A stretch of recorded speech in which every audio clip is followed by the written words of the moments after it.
Welcome to Ask Southern. My name is Aaron Myers. I'm the production manager at Southern's manufacturing hub in Kinston, North Carolina.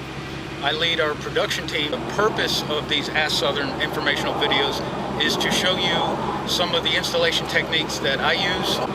There may be several different ways that you install Southern's products, and if after seeing this video you have any comments or questions, or you would like to share your favorite methods, we would love to hear from you.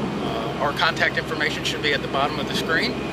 And now, here's today's Ask Southern topic. Today, we're going to talk about porch rail kits.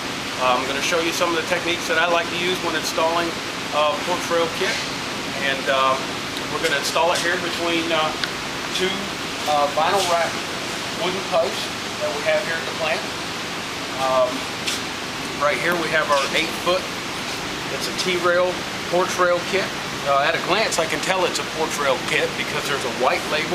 If it were a stair rail kit, it would have a yellow label, and we'll talk to you about how to install stair rail in another video. Here at Southern Vinyl we include all the parts and pieces necessary to install this kit. In the kit itself we have the top rail with the top rail insert, the bottom rail, pickets, brackets, foot blocks, all the necessary hardware along with instructions. I get a question once in a while, how do you know what end of the box your brackets and your hardware is on? Well, I know the process here at the plant, and there's a simple way to tell this. If you're looking at your porch rail kit so that you can read the Southern Vinyl logo, the brackets will always be on the left end of the package. So as you go down to the end on the left side and open this package up, you will find your brackets, your instructions, and your foot block all at this end of the kit. Installing porch rail may be simpler than you may think it is. Very minimal tools. It takes one person about 10 to 15 minutes to install a porch rail kit. We're going to use a screw gun, a drill with a Phillips head bit, a level to ensure our pickets are level and our rails are level. You're going to need your tape measure and a pencil to mark. And it's that simple. Okay. Inside the box we've got our rails, our pickets. Sometimes there are pickets nested within the rail. So we're looking for that. We're going to start with our bottom rail component. We'll go ahead and take that out. And we can go ahead and take our top rail out of there with our aluminum insert inside. And we're going to start by measuring and cutting the rails to length. What we've done here is we've opened up this box. Probably wouldn't want to open the box this way on a job site. It's much easier to open the end. But I did want you to notice how the box is sealed. We use a hot glue gun system, so there are no mechanical fasteners involved that could mar or damage the product on the inside of the box. Well, the first thing we want to do, naturally, would be to set your posts if you needed post set. We're hanging our porch rail on existing posts, so we're going to check our post for plumb quickly, just to see where we stand and make sure we're close. If this post weren't plumb, we'd either have to do something fancy with our porch rail, or we would want to plumb this post up. I think we're close enough to plumb and we're ready to go. Okay, after we check our post, we want to get a measurement. Somewhere around the 36-inch mark. It's a 36-inch high porch rail we're putting in. We've got a measurement here of 91 3/4 at the top. Then we're going to go ahead and measure again at the bottom. Make sure we're fairly consistent. 91, this is about 91 5/8, so it's a little smaller at the bottom, but we'll be okay with that. We're going to transfer this measurement, 91 5/8, to our bottom rail. Okay, we've got our rail here. 8-foot porch rail has 18 routes for pickets. It's approximately 95 3/4 inches long. What we're going to do is transfer our measurement to this rail. It's important that you don't take the measurement of your rail and cut it all off from one end. What we want to do is we want to center our panel within the post. And what we're going to do to find that is we're going to measure from the outside of our last picket holes. And keep in mind our length is 91 5/8. Okay, the difference back to our hole is 3 inches. We're at 88 5/8. So we want to divide 3 inches in half. we want to measure 1.5 inches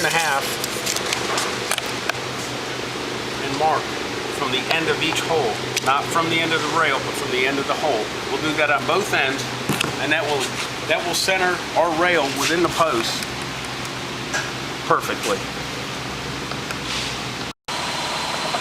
You remember we had two different measurements from the top to the bottom. They were only an 1/8 difference. So what we're going to do is we're going to use the smaller of the two and cut both the rails the same. So we're going to take 1.5 inches away from each cutout on the end on both top and bottom rails. Reason for this is we've got about a 3/8 tolerance within each bracket. There is room to move the rail back and forth and then lock it in place. You can use a number of different saws to cut this material, from hacksaws to sawzalls to a standard miter box saw. Use a carbide blade because of the aluminum insert. You want a carbide blade, and you can cut the top rail with the insert inside. What I like to do when I cut the top rail is I slide the insert past the mark on the first cut. We'll cut this.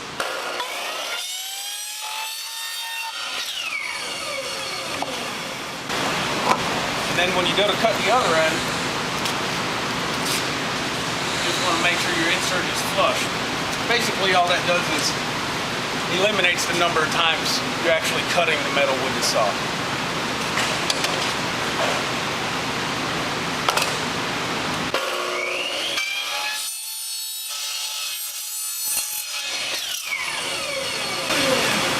There's our top rail.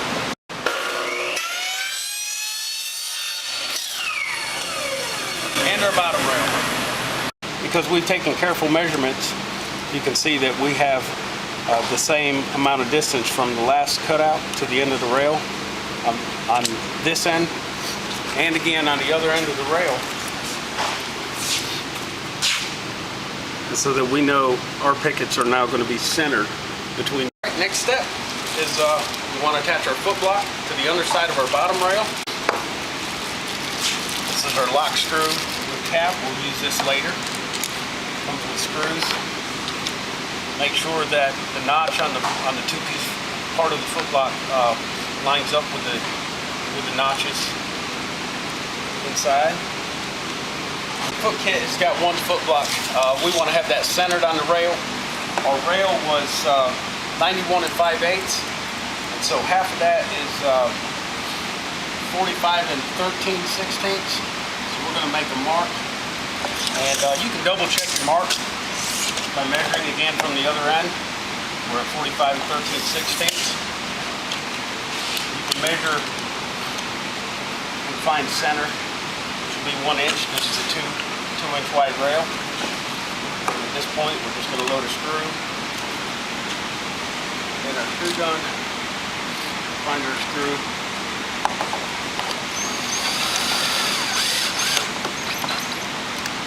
and now our foot block's attached. We did an earlier video that described the importance of the foot block. We've got our foot block compressed completely at its 2-inch mark, which allows us to finish out at 36 inches with our porch rail. You can go check out our other video on the foot block.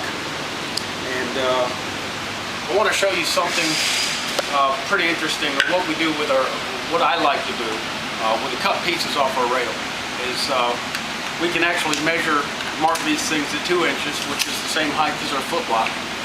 And what we're going to do is we're going to use these as spacer blocks on each end of our rail to get our height from the surface. Okay, we've got our rail cut. We can't check it for level quickly, although we want to make sure we level it again as we attach the brackets to make sure we get a good level porch rail system.